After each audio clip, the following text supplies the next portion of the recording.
সারনাথের ধাম্মিক স্তূপ, যেখানে গৌতম বুদ্ধ তার প্রথম উপদেশ তার শিষ্যদের দিয়েছিল, এই সেই ধাম্মিক স্তূপ।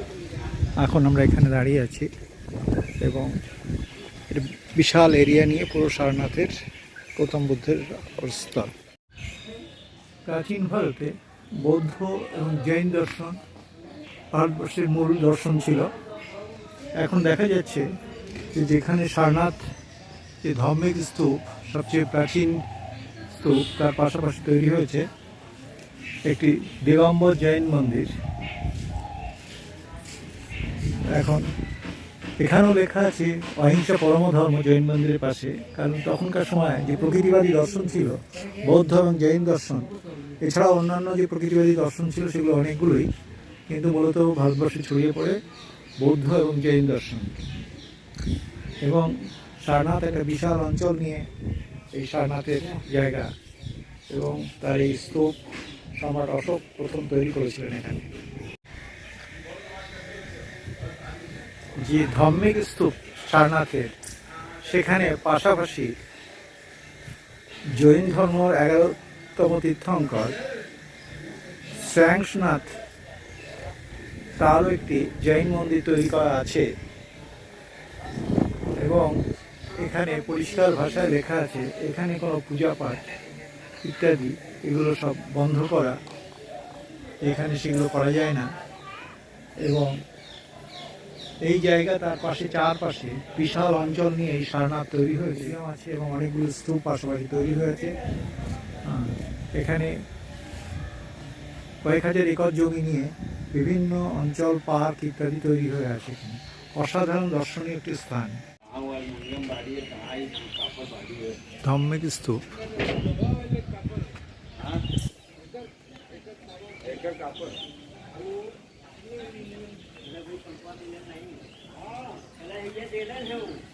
মন্দির তৈরি হয়েছে যেখানে লেখা আছে যে কোনো ধর্মেরই পূজা এখানে হবে না, কারণ এটা প্রকৃতিবাদী দর্শন ছিল। প্রকৃতিবাদী দর্শনের এটাই মূল বিষয় যে Mahabodhi society of India Sarnath centre. আচ্ছা, এখানে ধর্মপালের মূর্তি বসানো আছে, অনাগরিক ধর্মপাল, যিনি ভারতবর্ষে বৌদ্ধ দর্শনকে পুনরুদ্ধার করার চেষ্টা করেছে। বিশাল অঞ্চল জুড়ে এই সারনাথের পার্ক, বৌদ্ধ টেম্পল, এবং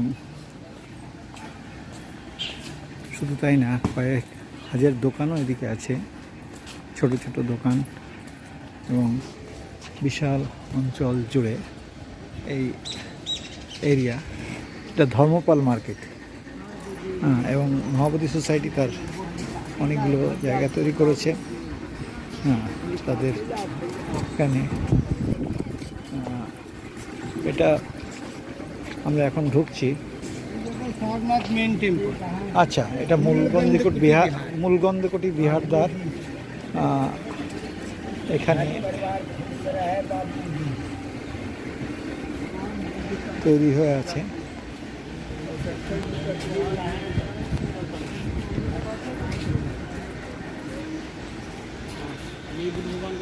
বিশাল অঞ্চল মিলে গড়ে উঠেছে সারনাথের দর্শনীয় স্থলগুলো।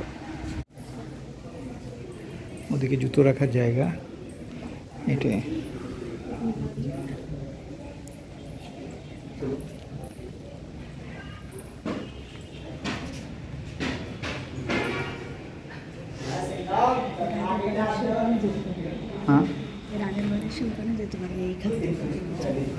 কেন